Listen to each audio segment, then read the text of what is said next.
अब भाई देसी रजवाड़ों को तीन विकल्प दिया गया कि भाई या तो पाकिस्तान में शामिल हो जाएं, या तो भारत में शामिल हो जाएं, या स्वतंत्र रह जाएं। तो ऐसे में गंभीर समस्या खड़ी हुई, क्योंकि अधिकतर रजवाड़े स्वतंत्र रहना चाहते थे। तो बहुत गंभीर समस्या थी, अगर हम सभी देसी रजवाड़ों को स्वतंत्र रहे तो हमारा जो भारत का निर्माण का सपना तो अधूरा रह जाता।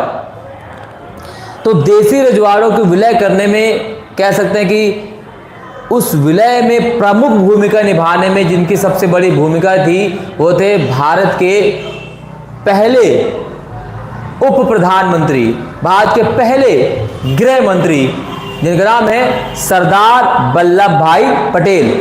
क्लियर? वह है सरदार वल्लभ भाई पटेल। या अब सरदार वल्लभ भाई पटेल, तो इनकी भूमिका क्या थी? इनकी भूमिका हम नेक्स्ट लाइव क्लास में देखेंगे, लेकिन सबसे महत्वपूर्ण भूमिका से जो थे वो है सरदार वल्लभ भाई पटेल। कई बार क्वेश्चन पूछा जाता है भाई कि देसी रजवाड़ी विलय में सबसे महत्वपूर्ण भूमिका किसकी थी, तो वह है सरदार वल्लभ भाई पटेल। और जिस पत्र के माध्यम से देसी रियासतों को भारत में शामिल किया गया, उस पत्र को कहा जाता है विलय पत्र, यानी इंस्ट्रूमेंट ऑफ एक्सेशन। क्या कहते हैं?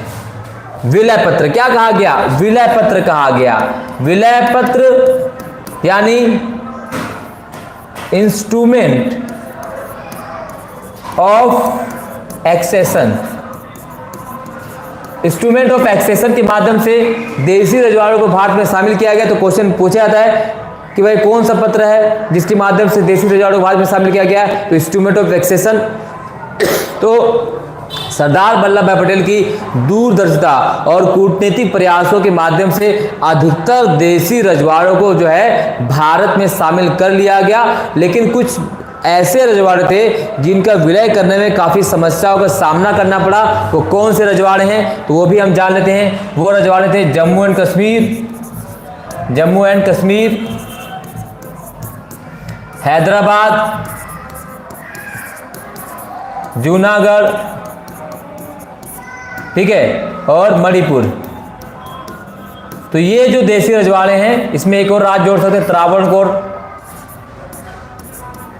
त्रावणकोर। तो ये जो देसी रजवाड़े हैं जिनके विलय में हमें काफ़ी समस्या का सामना करना पड़ा, हालांकि बाद में इन रजवाड़ों को भी भारत में विलय कर लिया गया। जम्मू कश्मीर के जो राजा थे, राजा हरि सिंह। तो कई बार पूछा जाता भाई जम्मू कश्मीर राजा का नाम क्या था और जम्मू कश्मीर को भारत में किस प्रकार विलय किया गया? तो जम्मू कश्मीर को विलय पत्र के माध्यम से, किसके माध्यम से? विलय पत्र के माध्यम से विलय किया गया। हैदराबाद को पुलिस कार्यवाही के द्वारा, और वो जो पुलिस कार्यवाही थी उसका नाम क्या था? उसका नाम था ऑपरेशन पोलो। क्या नाम था? ऑपरेशन पोलो। तो ऑपरेशन पोलो के माध्यम से हैदराबाद को भारत में विलय किया गया। जूनागढ़ को अगर हम बात करें तो भाई जूनागढ़ को जो भारत में विलय किया गया जनमत संग्रह के द्वारा, ठीक है, जनमत संग्रह, ठीक है, और मणिपुर को भी जनमत संग्रह के द्वारा जो है भारत में विलय किया गया। तो इस तरह से जो है डायरेक्ट सवाल पूछे जाते हैं।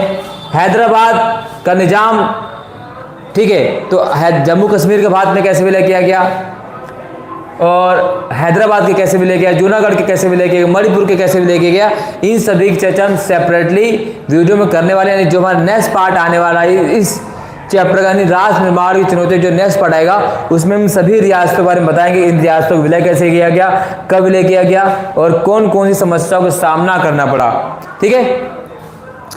और एक और इम्पॉर्टेंट टॉपिक हम यहाँ पर कवर करेंगे सरदार वल्लभ भाई पटेल जी का। और एक और इम्पॉर्टेंट टॉपिक है वह राज्य पुनर्गठन अधिनियम। जी हाँ, राज्य पुनर्गठन आयोग 1953 में बनाया गया, और राज्य पुनर्गठन अधिनियम जो लागू किया गया 1956 में, उसके तहत 14 राज्य 6 केंद्र शासित प्रदेश बनाए गए।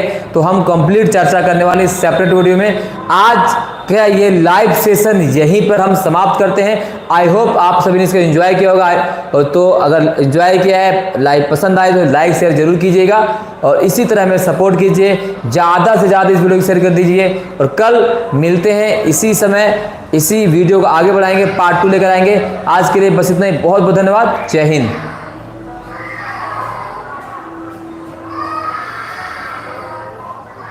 Bye bye.